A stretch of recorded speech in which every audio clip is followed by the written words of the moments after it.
ప్రతి తెలుగుదేశం అభిమాని కోరిక, ప్రతి కమ్మ సామాజిక వర్గానికి సంబంధించిన ప్రతినిధి కోరిక ఇప్పుడు తీరింది కరెక్ట్గా చెప్పాలంటే. ఎందుకంటే భారతీయ జనతా పార్టీతో పొత్తు చివరిదాకా సాగదీసి ఎట్టకేలకు పొత్తు అయింది. అక్కడ డామినేట్ రోల్ 10 సీట్లు కావాలంటాం, పార్లమెంట్ సీట్లు కూడా 6 దాకా తీసుకోవడం ఇవన్నీ నడిచింది.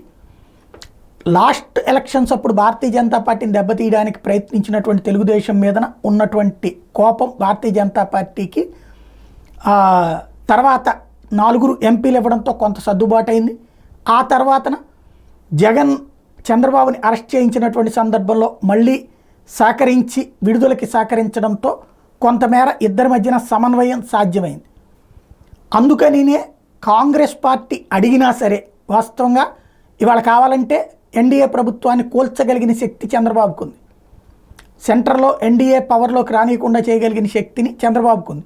నితీష్ కుమార్ చంద్రబాబుకు ఫ్రెండే. అదే సందర్భంలో కాంగ్రెస్ చంద్రబాబుని అప్రోచ్ అవుతోంది. అయినా సరే బాబు లాయల్టీనే ప్రదర్శించారు భారతీయ జనతా పార్టీకి. అదే సందర్భంలో భారతీయ జనతా పార్టీ తాను కోరినట్టు చేయకపోతే రేపు ఆంధ్రాకి సంబంధించి హోదా ఇవ్వమన్నా ఇచ్చినా ఆశ్చర్యపోనక్కర్లేదేమో. బీహార్కి ఆంధ్రప్రదేశ్కి హోదా వచ్చినా ఆశ్చర్యపోనక్కర్లేదు. ఆ స్థాయిలో భారతీయ జనతా పార్టీ పరిస్థితి ఇప్పుడు ఉంది. కాదు అంటే ప్రభుత్వాన్ని కూల్చగలిగినటువంటి శక్తి చంద్రబాబుకు ఉంది. కాబట్టి ఇప్పుడు బాబు మాట కాదనే సీన్ కేంద్రంలో లేదు.